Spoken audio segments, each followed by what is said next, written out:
Hello everyone, this is the William Red Fox and welcome to Foxgrove Reborn. Just as a quick recap of what we did in the last video, we actually built up this nice little abandoned village, which has a great backdrop with these mountains, so I think I'm going to be doing more with these in the future, but we also filled in the entire forest here. Now this entire forest does go for quite some distance now. It actually spreads right across from the back end here, which is the furthest south in the world, and then all the way over there, past the actual fisherman village, all the way to the furthest point north. But for now, we're actually going to be heading northwest and over to this road and that road just there, because we're actually going to be working in this area. Now this area is going to become a nice little farmland, as you probably guessed from the title of this video. Now I've already smoothed out the land a little bit. It does look alright, but it's not ideal for farmland. There's too many hills and there's just too many divots in the ground as well. So if we try and smooth this out a little bit better, try and make it a little nicer, see what we can actually do with this. Now I've got to be careful over here because these two little hills can come down a little bit, but if I start messing with the trees a bit, they do start looking a bit funny. Now I don't want to be doing too much with this terrain because this is actually where we first started. Right here is actually the spawn point in this world, so I want to do something nice here, but I don't want it to be affected by the farm over here. So let's get that farm put in place and then we can see about what we're going to do over this side as well as what we're going to plan for the future of this part here. But first off, we are going to go into world paint and smooth out this terrain a bit and try and make it look a little bit nicer for a farming area. Now I'm not sure how big the farm's going to be, but I'm pretty much going to use that little path there as a guiding line as how far it goes that way, and then this is probably going to be a guiding line on how far it goes this way. At some point they'll collect in the middle and then have a little bit of a town, maybe not even a town, probably even like a little farm, kind of like we did with the ranch, but then suited for an actual farm space. Okay, so I've done some work there. Now I've completely smoothed this out for the next area for this new farming village, and I've put in some trees to actually blend into the forest a little bit better. I've also gone ahead and put in the pathways and tidied them up a bit, so they're all sorted. Now what we're going to be doing is actually building the village over here, which is going to be the little farming village. Now it's not going to be anything drastic, it's just going to be something tiny, and then we're going to fill in the wheat fields. But before that, to fix this little divot over here that I couldn't really get close to with World Edit, because if I did, it would have messed with the trees, I decided to put a pond. So this is actually a nice little pond, nothing special, just out here in the middle of nowhere. Now, as you can see, I've left this entire side bare because I'm not too sure what I'm going to do with the landmass that way. So I'm going to leave that for now and come back to it. But then once this is done, I probably could work this way or I'll work further that way. I'll decide once it's done. For now though, we're going to jump into a time lapse of a little village making here. Now we're going to do the same thing as we did previously with the fisherman village, but we're just going to do it over here and add a few unique buildings over here for the actual farming area. Hopefully this will look nice at the end.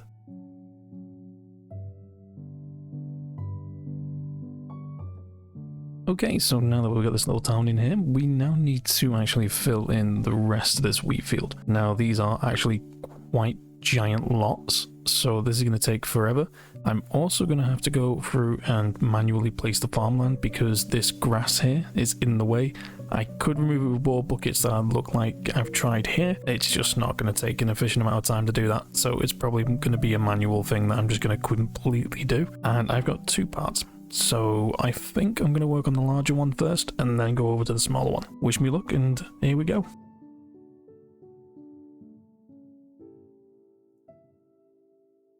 Okay, so that little chunk there is 12 minutes of work. So I'm going to see if I can find a quicker way, because that's ridiculous. Yeah, if that takes 12 minutes, I just don't want to think how long that's going to take. Okay, so the attempt didn't work, so I tried using World Edit to actually edit the ground terrain so that it would match the farmland, and as you can see, it immediately turned to dirt, so that wasn't beneficial. What I probably could do is turn down the refresh rate, because at the minute I've got it set real high so that the trees would grow fast. So if I slowed it all the way down, I should have time enough to put water in place. No, because that'll then slow down the process of actually turning it into farmland and into hydrated farmland, and that wouldn't really work. How am I going to do this? So actually it did work a little bit, because you can see here that this, I never touched that part, so that actually did put in farmland, so that would work if it was hydrated. So I've got to try and work out how to actually put water in this area so that it keeps the land. I have no idea how I'm going to do that. So I'm going to try this. I've just counted out dot spaces pretty much along this entire line just to see where we could have things, and now I'm going to do the same thing as I just did just to see what happens. So hopefully this works. So it worked.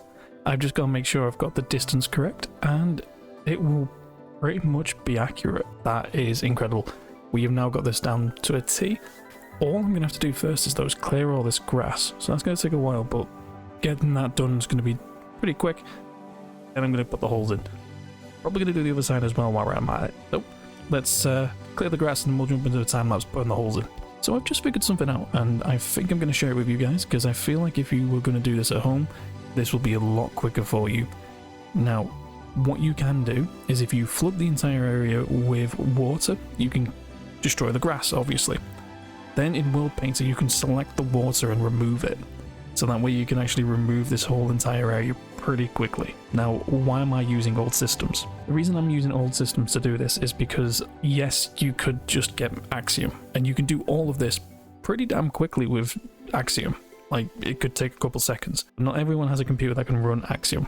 I can run it, but I feel like if I do it in a way that doesn't use that mod, it makes it more accessible for everyone else who can't use the mod. That way they can copy this and still make builds quickly, while still using older tech that still works perfectly fine. I think it's one of those things in the world where it's better to spread knowledge and make it accessible in many different ways, so that it makes it easier for everyone to use. That way, everyone gets to play. But for now, I'm going to flood this entire area.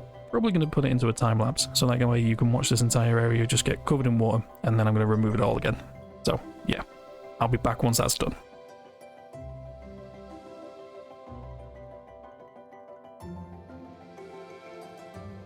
Okay, so that worked incredibly well. I was actually surprised that that actually worked as efficiently as it did. Now I need to put all the holes in and then get all the terrain in place. So, oh, actually this needs replacing too. So that's going to be something that's going to take a while. So I think I'm going to get all the holes in place first and then crack on with turning it over. So I'll be right back when that's done. So that's the fields now done, so let's jump into one last time lapse and get all the seeds in.